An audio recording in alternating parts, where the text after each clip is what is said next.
if somebody's planted a question in the audience. Okay, has anybody got a question from the audience? Writing one, okay, right.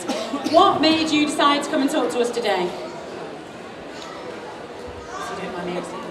I think Gaia's was, yeah, that was an emotional appeal, yes, yeah. What happens tomorrow?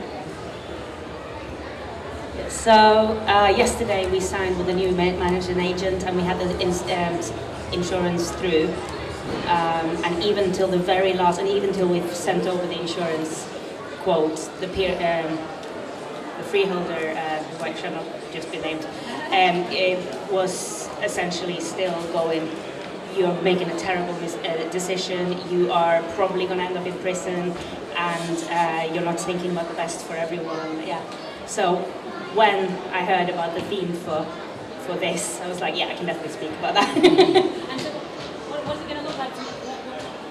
What happens when you start managing? What have you got to do? Well, tomorrow's Sunday, so technically I'll be responsible. It's a day off. Yeah, so I'll start with a day off, which is a great way to start a new, hopefully not a new job, because I'm also head of education at university, so I don't have time for it. But it's been my hobby. Instead of going out and gigging, which had been what I normally would do, I've been spending 8 hours after work putting together bids and working out what building safety works means and trying to decipher legal things. So I'm glad that I can hand over to a management agent on Monday and stop having conversations with Google and ChatGPT about what really difficult things mean, and kind of have a bit more of a chill time after working. Keep talking to you. And can other people do this? What is the process actually like? So we've just joined us. Kaya has taken over the management of your yes, for the freehold of the flats. Yes. Yes. So for the we've taken over. We started in 2022, and then all this building safety regulation came together. So if anybody's interested in doing it, it's probably a good idea to wait until cladding work has been done, because there's a lot of application and that bit is super difficult. However, they didn't complete it, and our building has deteriorated throughout the last 5 years to the point where we had some new neighbours in the car park because they didn't fix the gate for 6 months, and we basically had 4 rough sleepers and had people starting fires in there. We found loads of drugs and paraphernalia and like feces going through there. It's not as being very nice. The lift has been broken since 2021. We live on the 5th floor. There's black mold both in the front and back staircases, and they're saying if we leave, we're not going to be able to manage it. And it's like, I can probably do more maintenance than the people they've gotten in from Leeds and Doncaster that we're paying for the travel back and forward as well. So that's why. And what do? Lease, which is the Leaseholders Advice Bureau, have been extremely helpful. You can have free phone calls, 10 in a year, up to 2 months, I think. But yeah, 10 in a year. And they give legal advice as well as practical advice, loads of resources. They hit us with a tribunal when they found out that we were going RTM, which has been the most costly. The actual RTM process isn't costly as such. You just have to set up an RTM company with the Companies House, and then legally, unless the freeholder disputes it, which it's very hard for them to do, you probably will get it. But if you have dickheads as the technical term, the kids. If you have difficult relationships with managing agents and freeholders, they will try their best to keep you, because they will not be able to take 3% on top of absolutely every contract, and also pay extra on top of insurance and stuff like that. So, yeah. Sorry for the right. I will pass. I was going to say, come over to Kath if you don't mind, because you gave us an introduction to a place that a lot of us might not have known about through a band. How did you sort of get interested in this sort of stuff? Was it through music, or was it through the landscape? Yeah, because I largely specialise in Welsh music, especially music sung in Welsh. There you go, a little something you don't know. Is there anything you don't know about? Well, the reason, partly it's because of the album, and I did an interview with Gareth, and it was really interesting. He was telling me all about it. I didn't know anything about Elan, never heard of Elan before. I just think, because one of the things that pisses me off more than anything else, or it's a big fear of mine, it's, you know, being insecure and sort of not being safe. And I think it's really important, whether it's a house you're living in or a community that you live in, that you feel safe. Because I think a lot of us maybe, you know, if you're lucky enough to own your own home, and I am, and I feel safe in my home, but I often think, oh, you know, maybe if I've been able to pay the mortgage, that would just be an awful thing, and not being have that security of your home. I think with the area of Elan that was flooded, the decision, their own security was just taken away from them. It's just taken away, and it's just, because as humans we've got a right to our own home, whether we own it or we just live there, or this is where our family's always been. We've got a right to that, and it's not right that people have that taken away. Because as humans we should feel safe and secure wherever we do, whether we're at home, at work, out in the street, we should feel safe and secure.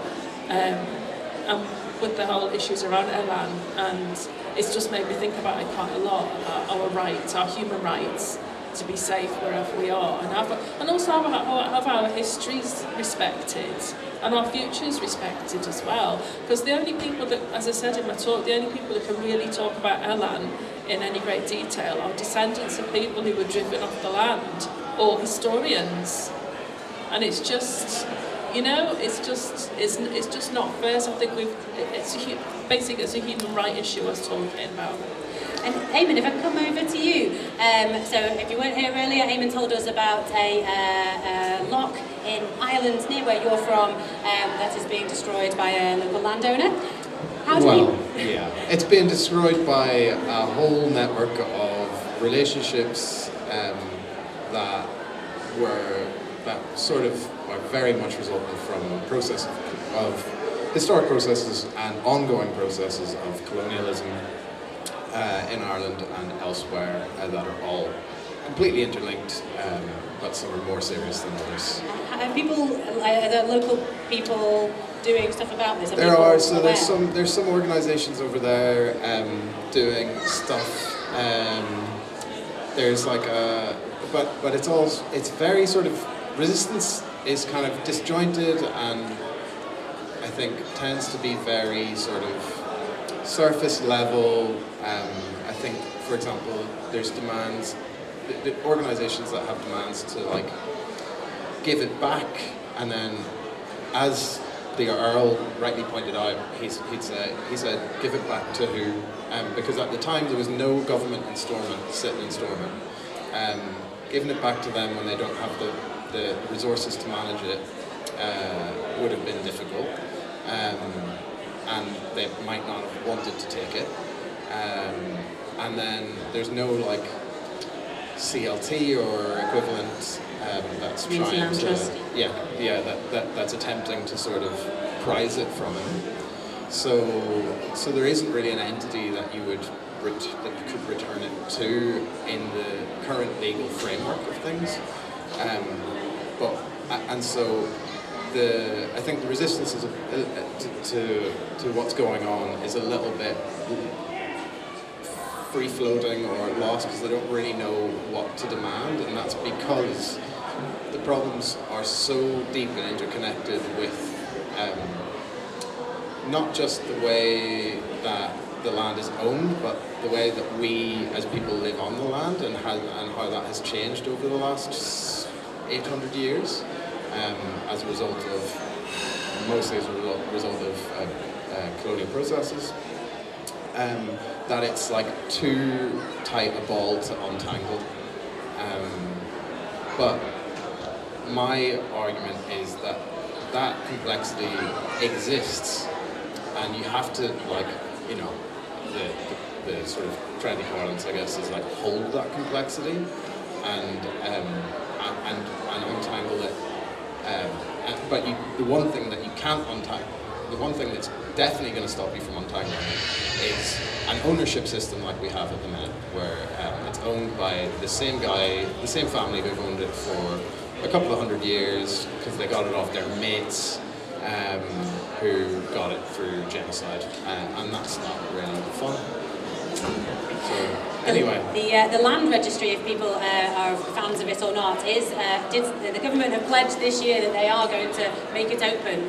Not clear exactly what that's going to mean, and the records are apparently pretty sort of ropey, but for the first time it may not cost you money to actually try and work out some of these sort of ownership things.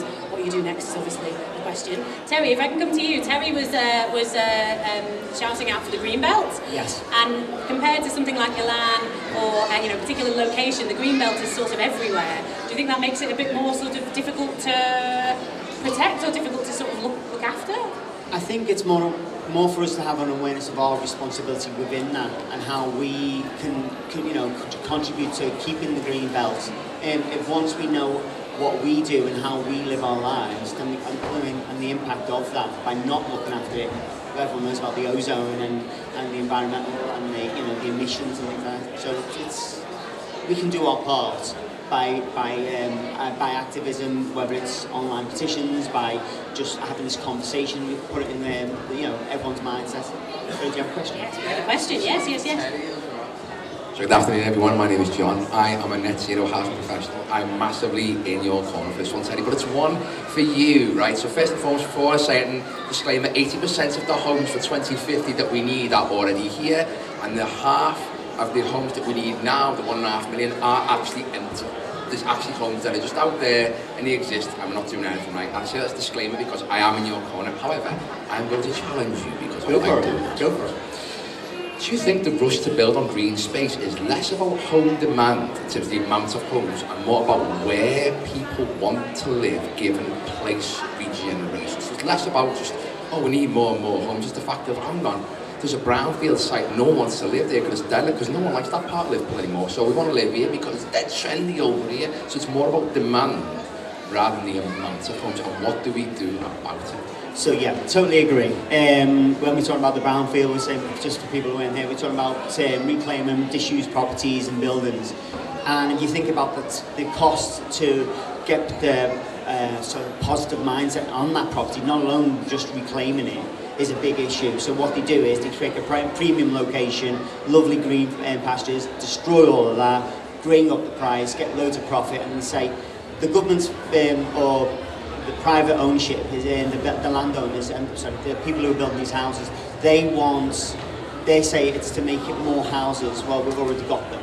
So it's all about profit. They've got exactly what you said. We've got places we can use. They don't want to use them. They want premium locations, and we pay the price. So yeah. And you've just bought your first home, yes? Again, for everybody in the room, bought first house, yes? About this issue of location, do you think were you able to live exactly where you wanted, or did you have to live where you could go? John will like the answer to this because it's literally like 10 minutes walk from his house. Just visit by Hannah's dating an audience member here, by the way. No, but I'm from Manchester originally, and I said Liverpool is my home now. Like genuinely, as Kath was saying, I think the whole point of living somewhere is that you feel safe, and I feel safe beyond belief. No matter what's happened in recent months in Liverpool, like this is a community of people where we all stick together, and it's really interesting, and I kind of reflect everybody's views on the panel really. Like as you said, 1.5 government are trying to build 1.5 million new homes, but 1.1 million in the country are derelict. So what are we doing? Like we don't need new homes, we need to redo the ones that are already existing, like yourself said, and I think as well it should be a basic human right that people get to own their own homes. Like as kind of sad as it is, I shouldn't have to come up here and say, oh my god, I own a home. It should be a basic human right for every single person, and I think a sustainable home, a roof that's not going to collapse over your head, and as I said in my previous Ignite speech in March, I think it's about economic growth isn't always about we want to be the biggest and the best country in the world. It's about we want to be the most fair, we want to have equal opportunity and decent human work, well-being as well. So it's not always about, as I said, it's not always about being the biggest, but it's about being the best we can possibly be. And I'm finally going to go to Julian. I am looking out for members of the audience who want to get involved as well. But Julian, you made the case for standards, and that certainly counts in homes as well. Do you think that any of standards can solve some of these challenges? No, but not really. Well, maybe, especially if you want to repair your own plumbing, which I'm constantly doing. Oh no, don't get me started on the toilet seats. But I wanted to talk something about the whole kind of land thing, and I didn't really get into that, unfortunately. But it was about the kind of the thing about the map. Who gets to decide what is measured and what isn't? And a lot of what we see and how land is determined within Britain, it comes from when we had the Enclosures Acts, where boundaries were drawn, and what was seen as being how land was taken off people. But also there is a whole tradition, especially within British power and colonialism, of how we go into other countries and determine what those countries are, stripping out whole kind of layers of knowledge that existed within those societies. And we have to be very careful as kind of what we're viewing and what is what we're seeing on a map. Is it actually what it is? Because as you say, to some it was a valley, it was a place where people lived. And I was like, oh no, it's a water resource. And I think it's about how and who gets to determine these things is really important, and we just need to critique that a little bit more. So I don't think I answered your question. That's no problem. I was being distracted by the floor. So, a question. Yes. Okay. Wait. You have to come to the microphone so that everybody can hear you, if you don't mind. Come on. Onto the stage. If you don't mind. You can go this one. It's fine. Okay. I want to argue with you. Okay. When you were asked whether standards could deal with any of these issues to do with homes, you said no. But then you contradicted yourself in talking about plumbing. Oh, indeed. Ask me again. I would certainly agree with you to do with plumbing, electricity,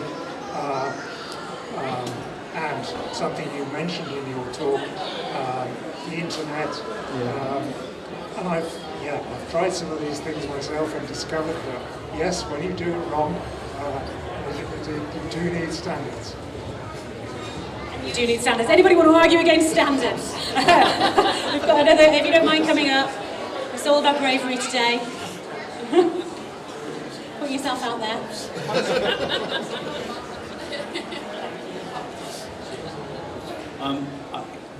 It's a comment, but it's also, we're talking about feeling safe and all this other stuff, but nobody seems to be aware of this. But our lovely government have created a load of special enterprise zones and free ports. Inside those zones, planning rules are going to be relaxed, employment laws are going to be relaxed. They've already given BlackRock, who, if you don't know who BlackRock are, they're scum.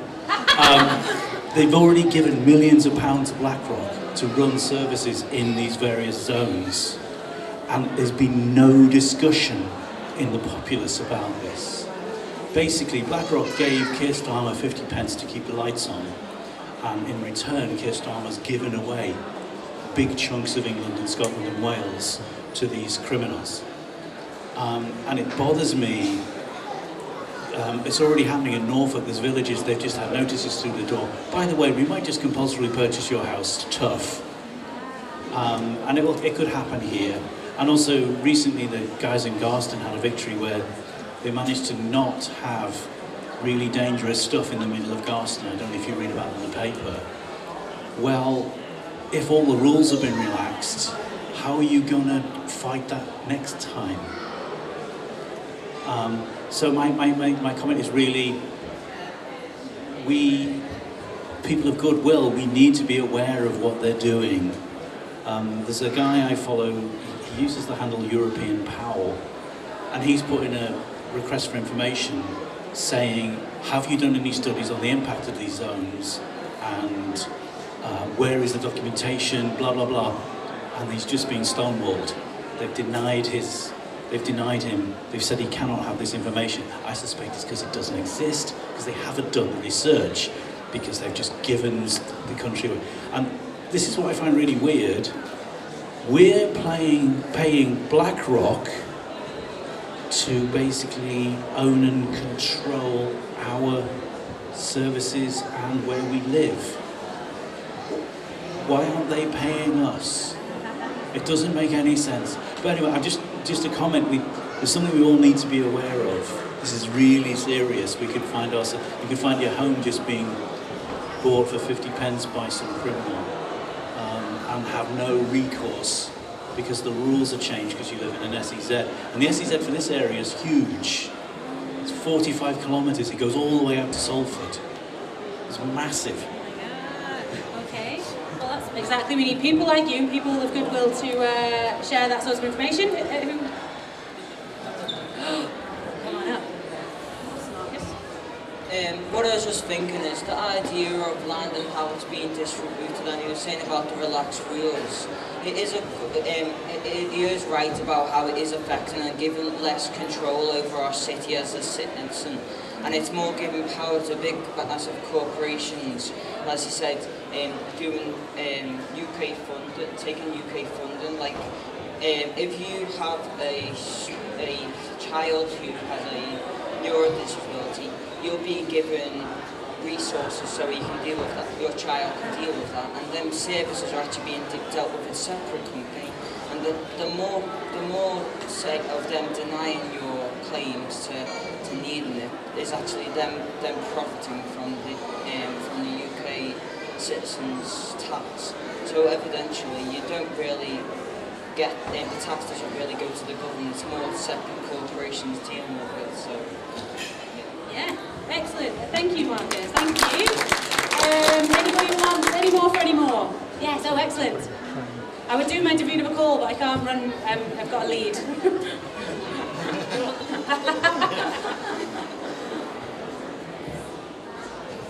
So I run a seed library and we collect seeds from places at risk across Liverpool, mostly places that are going to be developed, built on, tidied up a bit too much, weed killer and all of that. So if anyone wants any of the seeds over there, but I'd like to just give a shout out to the Right to Grow campaign.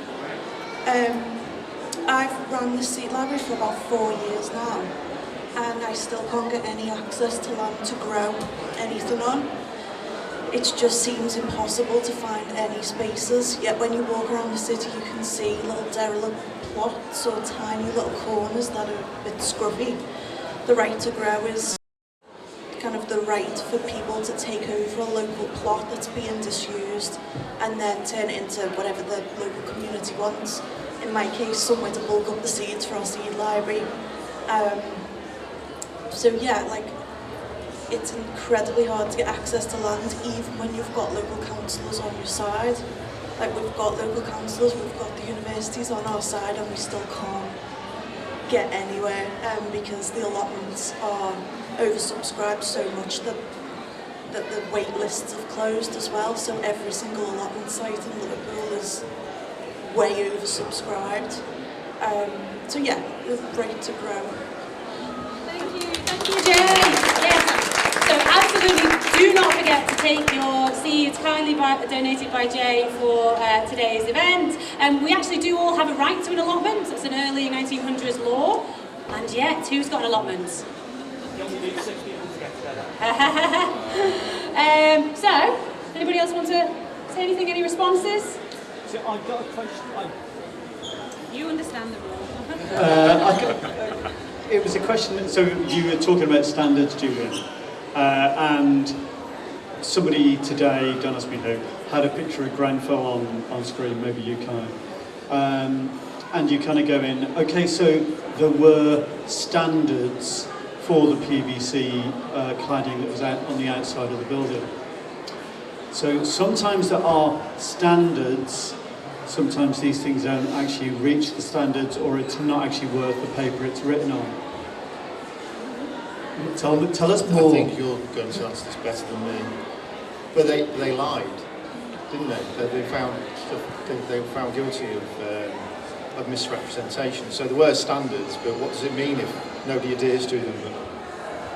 Well, the standards were the absolute basic of choosing profit over people, and they chose aesthetics over, because it was very close to Chelsea and all the pretty, very wealthy areas, and they chose something that looked better, that put them into risk, and it was the basic standard. They've changed the standards now, which is why we've had to do all the cladding work, but the majority of building developers, and especially around the, which is one of our building as well, just before the capital culture, it was just building as many luxury apartments as possible, and without thinking about how it would be with like fire and things like that. So the regulation has actually improved, and I will say that the government has given a lot of funding, and the funding is gone for qualifying leaseholders, which is people like us who's our only home.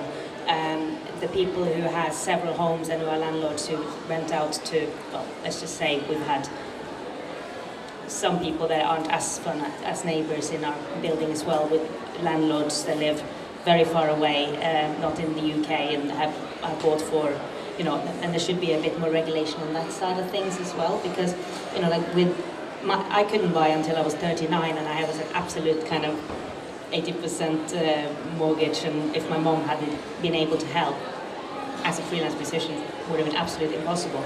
Whilst in Norway, those borettslag, as you remember probably, it's meant for people who don't have deposit to get on the ladder. And my sisters could buy and are now living in bigger places and areas they want to, because that's the system where people are chosen over profits. Feels like we should all move there now. Sorry, do you want to come back in? Can I just follow on something? And it's also about standards. Well, it's not necessarily a standard, it's about regulations.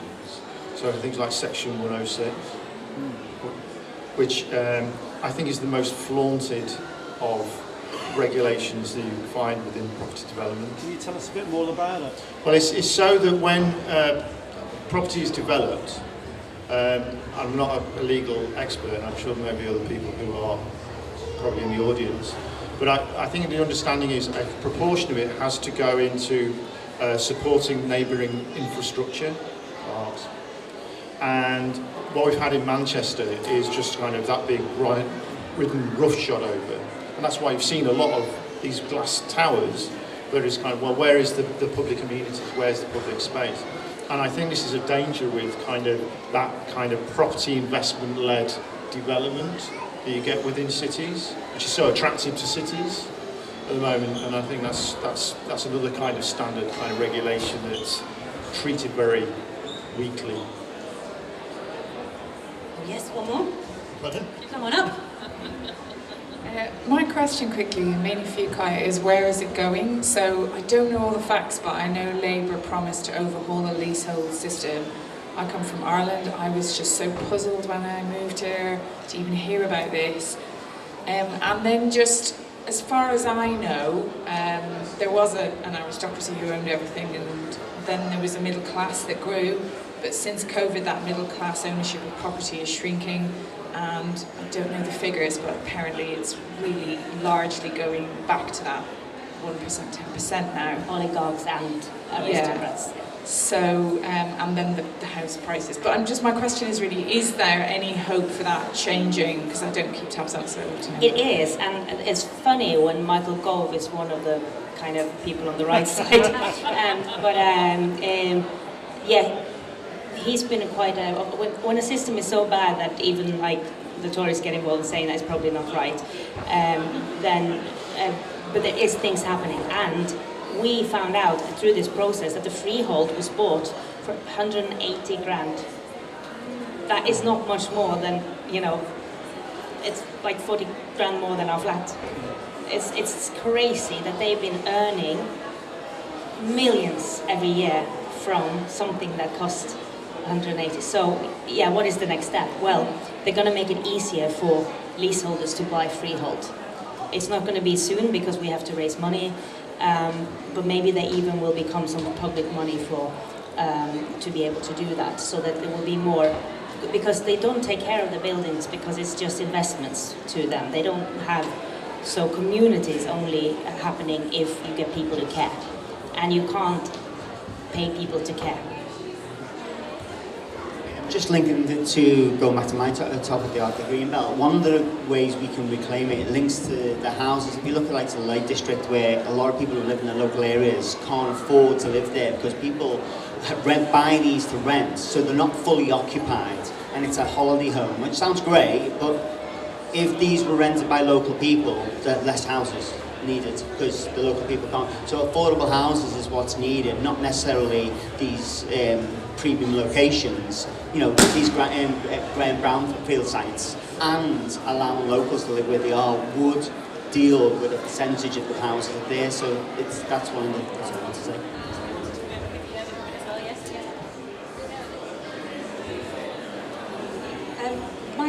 My comment was just about the affordable housing that you've just mentioned, and it relates also to standards and how they're meaningless if who can afford nowadays, especially youngsters coming up, affordable housing when it's set at the limits that it's at. It's just not really affordable housing. I can say something.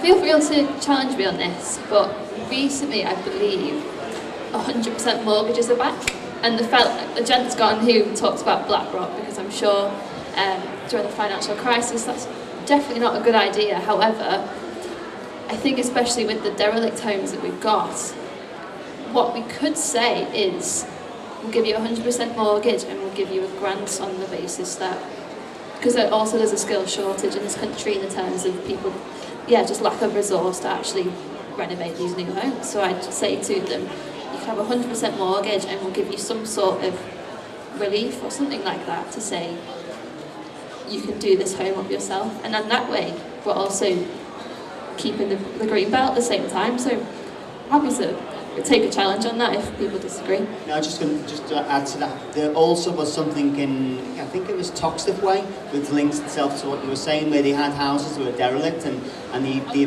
had like a compound investment where they had money behind them, which is a great incentive to get a not so popular area at the time and bring it back up. So people who were invested in the area, rather than landlords, they had to stay so many years. So that's probably a prime example.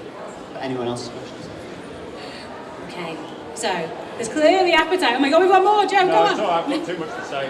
No, you can go, you come on. You've got, oh my God, you've written an entire speech. Are we doing the time? Come on, I don't really know what the time frame was. So, yeah. I just got a few points to make. I was thinking, is the green belt actually an upper class idea to protect the green areas around the rich people when actually we can redevelop brown sites within city centres for the use of the people within the city centre? So, you know, quite a lot of people in the city can't access the green belt areas. So maybe maybe the brownfield sites are better for ecological purposes within the city. And in fact, these days, a lot of the green belt is monoculture, which is ecologically denuded to the extreme. And in fact, the back gardens of cities are more biologically rich. So maybe development of monoculture sites with community-owned housing, like council housing, might be a part of the solution, though I do understand that there's a lot of active housing, so that's one thing. Another thing nobody's mentioned is home ownership on a small scale part of the problem. You know, is it a microcosm of the larger problem, massive land ownership? Should we be in council houses? Because, you know, if you're owning your own property, you might feel safer in it, but it's inflating mortgages for everybody. It's got a competition. Would we be better off with community-owned housing and the safety that would afford to people? Council housing.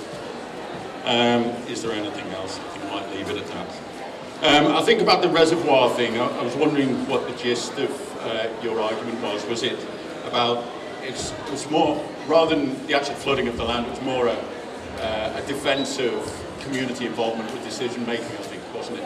There was that, and the consequences of it as well. You know, the decimation of the Welsh language within that area. It was a stronghold of Welsh language, and now it's not nowhere near as it was. Very low. It's one of the lowest rates in the entire Wales. But it's more about, you know, a community being destroyed by the want for money. That's what it was. That's my argument, and it's something that's you know, it happened in 1904, but the whole ethos, that belief system, doesn't, you know, it's around today is what I'm saying. So it's not something that just happened in 1904 and then happy days, they're all dead now. It's that mindset which is sort of swelled. But is my point. Yeah, I suppose the argument would be the municipal planning side of it, saying, well, we've managed to save thousands of lives from cholera and the access to water. Yeah, but cities of Birmingham, but Liverpool. it's also, you know, the lack of consent, isn't it? That people actually live there, and the lack of respect for the culture and the community. You know, as I said, the Liverpool and the village that was flooded for Liverpool and Wirral, it wasn't done for the people of Liverpool and Wirral. It was to sell water for industry, so it wasn't at all. Yeah, Birmingham, it was a practical reason, but there was no consent. There was no consent, and that's the big issue, you know. It's not related to that, it's related to your last point. I come from Norway, and I actually think that council houses for people who are not necessarily disabled perpetuates the class system. Because it kind of means that it's not for just those who aren't able to work and able to. I know that's very social democratic, but for me, coming in and seeing the class system from the outside, it kind of feels very us and them, because it's never going to be the aristocrats living in council houses. So that's just a kind of interesting, weird take maybe for it. Just a slight, the same point, same your original point.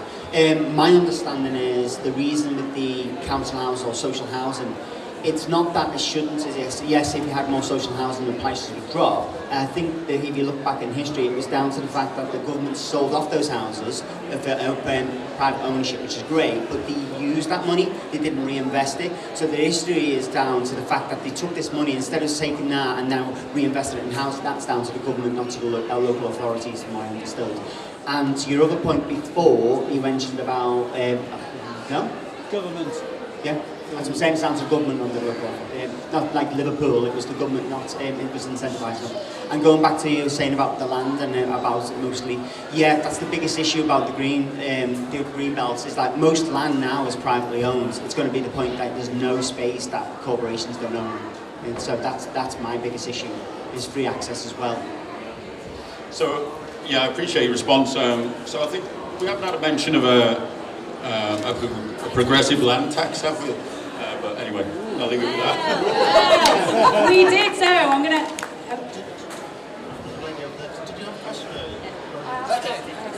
So we started with the question of who owns Britain. Do you want a response? Yes? I was just going to do one about, you were saying about, you think that in Welsh, like how the language was degrading, and you were saying about how it's not actually staying abroad because like there's more people coming, and just because you have connections or you have origins from that place, just because the language is changing because new people are arriving and like it's a new age, just because it was originally there and that's how the country, that place was built on. It doesn't mean it's a bad that the language has changed, but the language, in my opinion, it's changed. The change is good because when language changes, it shows that there's new things being built. Yeah, I know what you're saying, but the Welsh language is very much part of the Welsh identity. So one of the issues about the Welsh language is if it's removed, then the Welsh you lose something very precious to them and part of their very identity. So it's not a case of, you know, people moving in the area and speaking Welsh and speaking English, and that's a problem. It's not that. It's the fact that people were driven from the land who spoke Welsh, and they were replaced by workers who built those dams. And the dams are wonderful, they look great, the architecture is wonderful, but they shouldn't be there. There's no consent for them to be there. And the fact that they were then replaced by English speakers or speakers from European means that that community is no longer the strong Welsh language speaking community that it was. And it's very, very important to Welsh people that they get to speak in their own tongue. It's very important for them. which is what I was saying. But I understand what you said. Change is good, and when language changes, it's good. But I think with this, I think it's just so important for people to be able to speak in their own tongue and be able to speak to other people, and they have the right to do that. So that's what I was saying. Yeah, I do agree that they do have the right to do that. But I do agree that because they are from here and they've built their whole identity over their language and their self of community, and new people are arriving, it does create the scare of it's changing, and now that I can't freely talk within my language, and now I have to change because new people have arrived. But I still don't think, due to, although it is, it's never good to change just because someone else said so. It is still good, still better, at least in my eyes. And I don't have experience with the Welsh language that much, so my view of this may be changed because my origins, but still, I think the building up of the Welsh language and it's not actually moving, but still, I do think the improvement of their society does make it a better place to live. Well, I think the people who live there, who were driven from the land, wouldn't think that. I understand what you said about progress. Progress is good, but when it infringes on people's rights and the way of living, it's not acceptable. But I understand what you're saying. I'm about to wrap up. Are you coming to this? Yeah, he's about to wrap up.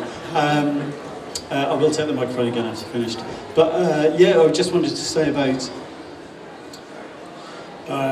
more of a comment just on redeveloping homes, empty homes, derelict homes here in Liverpool, especially where lots of people, lots of communities were moved out of Liverpool post-war. And it would have been much nicer if those homes had been rebuilt here and kept people within the confines of Liverpool, their home, their communities. That would have been much better for them rather than make them get a Kirby. Nobody wants to get a Kirby. Well, as a woolly back, only because my family moved out from Liverpool to Warrington, I can identify with that last point. So, we started with the question of who owns Britain. And if anybody... The Crown! And the ultimate question is the Crown. Thank you, well done, Neil, 100 points. Anybody wants to have a look at this book? It's from 2001, but it has graphs and charts. You can probably find your house on there and find out who owns your neighbourhood. The other things that I just wanted to mention were, if you are interested in this, and you've all sat here very nicely, so you sure are, on the 17th of September at the Unitarian Church in... God, where would I say it was? In Egbert, yeah. There's going to be an event called 3 Acres and a Cow, and it does that 1,000-year-old history that I did, but not in 300 seconds, with music and singing along and everything like that. So I would really urge you to watch that. Is there anything else we need to say? Do not forget to take your seeds and plant them somewhere that you love. Take some space in our natural landscape. I really want to thank everybody for joining us on the panel, for sharing your enthusiasm, your expertise, your love, and thank you very much everybody in the audience as well for joining in. And thank you, Neil, for bringing us all together. Over to you. And Kirsty, thanks very much for being the MC. Sorry, Dr. Stiles, for being the MC for today. If you're the video, the talks will be available on the YouTube channel when I find time to edit them down. Thank you, all of our speakers. That was absolutely brilliant. It's been an absolutely great day and a really important topic. If you are interested in giving a talk at Ignite Liverpool at any point in time, please visit the Ignite Liverpool website, which is igniteliverpool.com. You can sign up and give a talk there about any subject. Normally we just go, yeah, what do you want to talk about? Yeah, that's fine. At Leaf on Bold Street. What? At Leaf on Bold Street. Oh yeah, it's at Leaf on Bold Street is where we normally have the... Yeah, okay, I know where it is. God. But yeah, that's it. That's a wrap from Ignite Liverpool.